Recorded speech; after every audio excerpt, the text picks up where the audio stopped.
Hey all, this is Raj here. Welcome friends. Today I'm going to do things slightly differently. I'm going to drop two videos.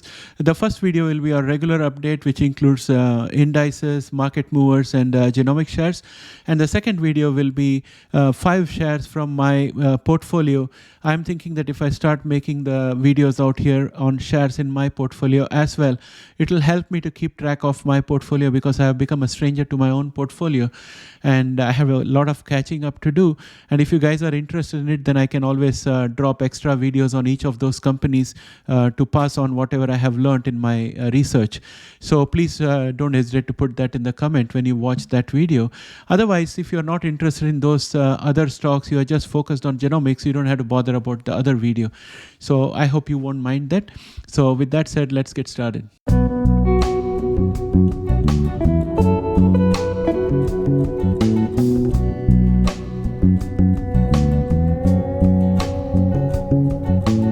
Here we are in our TradingView platform. I am looking at Nasdaq futures.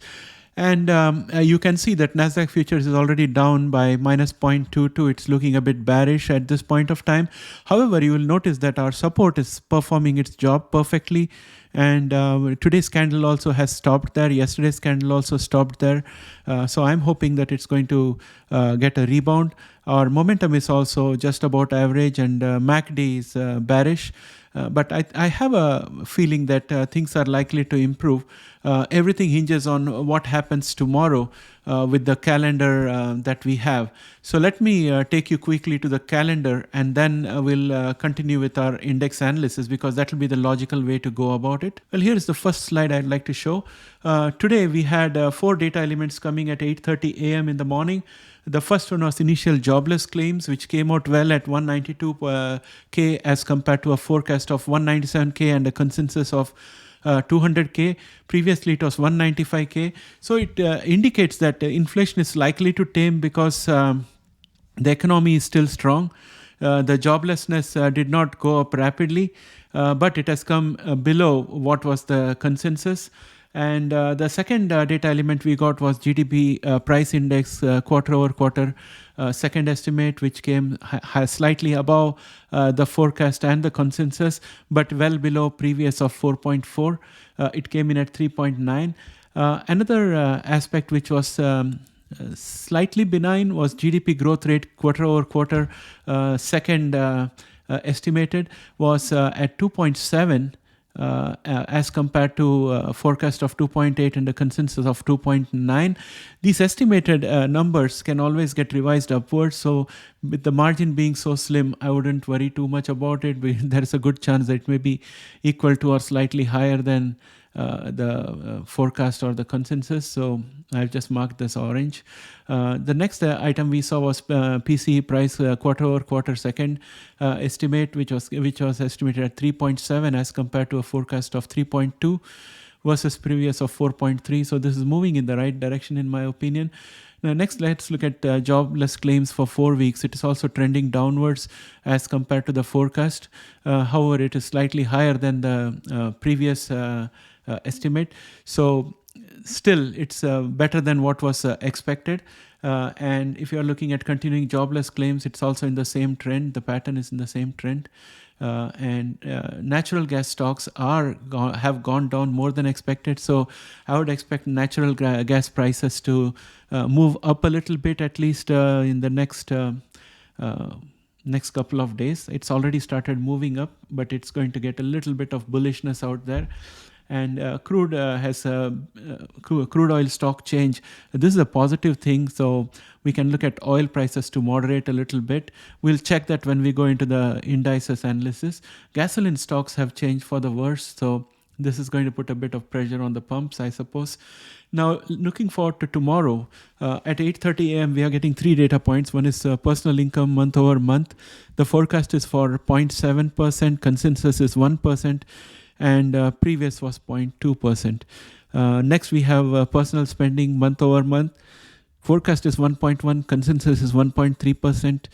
and previous was minus 0.2%. I would look to a negative number out here for us to stay in the proper trajectory.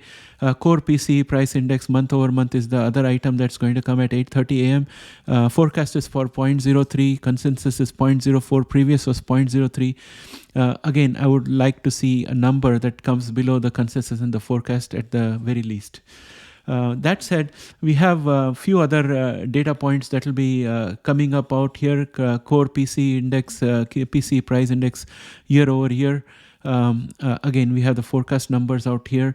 It all depends on how these numbers turn out, and that's what will determine the trajectory of the market, at least at the market open somewhere around 9 o'clock. So that trend will prevail until somewhere around 9:30 to 10:30, and after that things will start stabilizing, assuming we don't get any nasty surprises in any of these numbers.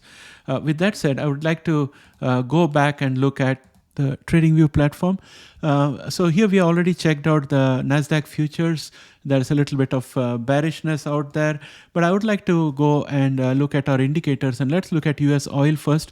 US oil is marginally up by 0.36%, but I believe that it's likely to moderate given that the stocks have increased.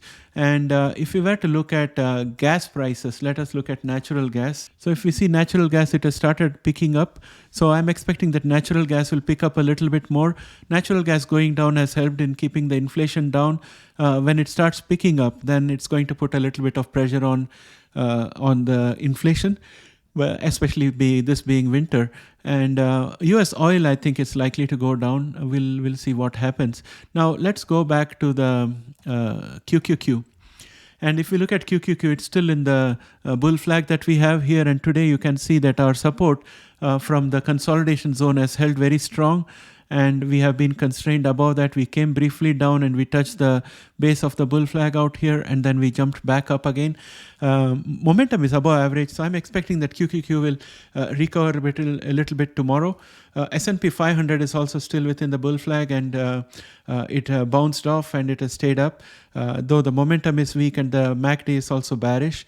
IWM Russell's index was up 0.71%, and if you look at the price action out here, the support out here at 188.90 held for today, and we came up a little bit above that, and it's a very, very narrow trading zone within which the trading has happened. Our momentum is still average, but MACD is bearish.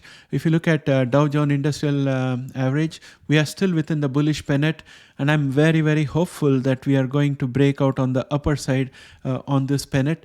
I'm hoping for the best for tomorrow, but the chart doesn't give me much hope for it, but that's where we want the markets to move.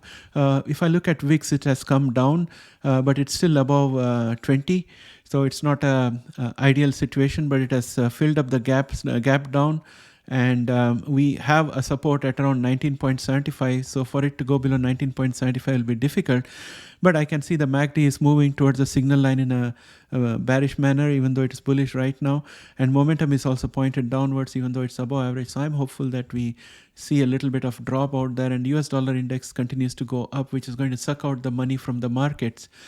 So overall, the trend seems to be bearish, but if we get some good news in the economic indicators tomorrow, things can turn for the better. So we won't know until that happens tomorrow. Established technology companies which move the indices are Microsoft, Apple, Amazon, and Google. And I'm looking at Microsoft, and as you can see, this is our diagonal line of resistance right now because it was a diagonal line of support for the bull channel. We bounced off our support out here at 252.00. I'm going to make this a little bit thick for those who are with a smaller device so you can see it. And this diagonal line has performed its role as a response as expected, as a resistance as expected. And momentum is just about come to average. And we have the MACD, which is bearish. But Microsoft gained 1.30, and it's likely to do well going forward. Next, let me look at Apple. I would say that Apple has covered the irregular gap up. I just checked it out with this. Let me look at this candle out here. If I draw a line from this candle, it touches the VIX out here. this wick is touching that wick. So in my books, it is done. So there is no reason for Apple to come down further. And this could probably be a trend reversal, and we may see better days going ahead. Amazon was up marginally 0.03, and we still have support here at 92.68, but the charts are looking very weak for Amazon. Google is also looking very weak in the chart, so there is likely to be more downward movement for Google. And that said, I think overall everything is looking a bit bleak out here. Again, whatever happens tomorrow with regard to the economic data, that's what is going to determine how we go forward. In the genomics sector, we had mostly reds. The only ones which were bright was Illumina, which was up 0.24%. But I'm working on a segment on Illumina. It's getting a lot of pressure from startups who are trying to give full sequencing of human genome at $200 or less. So I would bring out a feature about that. There is a little bit of pressure out there for Illumina. And of course, the Grail saga also hangs on Illumina. So there are a lot of negative undercurrents out there, but Illumina is still a good company. So let us hope for the best out there. But the chart is looking weak. And IMTX was up 0.57%. And we got stopped out here by resistance at 8.80. The chart is still looking pretty good. So tomorrow we should be able to break through above that, assuming that the economic news that we get does not throw a spanner in the works. Intelia was up 0.08%. And the chart is still looking weak, but it had a pretty good start, and then it fell down, and it stopped where it opened yesterday. So it's almost at close to zero gain. It gained only 0.03 cents. So that's not much. Let's see what happens tomorrow. The chart definitely is looking weak. Invitae was up 0.97%, and it closed above yesterday's closing, and it has got a resistance at 2.15. I'm going to mark this as red, and it has got a support at 1.96. And now I'm going to talk to you about DNA, because I managed to buy DNA at 1.54 today. So 1.54 is somewhere very close to this line of support that we have out here. So I think the line of support is at 1.59. It's just above that. So I bought it out there, and I've immediately got a positive out there because the price closed at above 1.54. I'm going to wait and see what happens. I bought around 1,290 shares, so I can do some covered calls for 1,200 shares. So it's peanuts, but that's all the money I have left, which is not dedicated to, so which is not logged into various shares that are in the red. And of course, friends, I told you I had already sold NVIDIA at the profit in a separate account. I'm waiting for NVIDIA to come down. That money is earmarked to get back into semiconductors. So I'm going to wait for NVIDIA to come down and buy it back again. And come down it will, because it's very, very overvalued in my books. So that said, I would like to talk to you about CRISPR Therapeutics. CRISPR Therapeutics had broken down below the support of 50.83, so I marked that red, and it bounced off our support out here at 47.93. Momentum is just below average, and MACD is tending towards the signal line. So I'm hopeful that we'll see a little bit of positive momentum in CRISPR Therapeutics when the market opens, but everything depends again on the economic indicators, the way they work, and if there is some bad news out there, as I mentioned, things are likely to go pear-shaped. Bluebird is just going down. It's been on a slide ever since they had their additional equity offering to raise more funds. It would do them very good to give us some communication about the number of patients that they have for Zynteglo and for SkySona, and if they have had any tie-ups with payees for SkySona. As soon as they do that, if the news is good, then we'll start seeing some movement upwards. But right now, it's not looking great. And we have their earnings coming up tomorrow.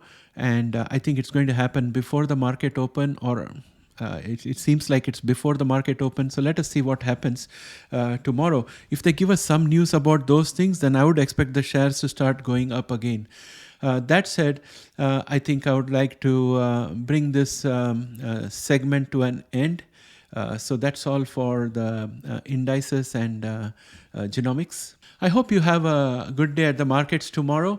And I'm going to be dropping an additional video. It won't have the technical analysis of the indices and everything, but it's going to be on some of the shares that are in my portfolio that I'm following. This will help me to not only bring you extra content, but also keep track of my own portfolio. So expect that other video to drop shortly. Bye for now.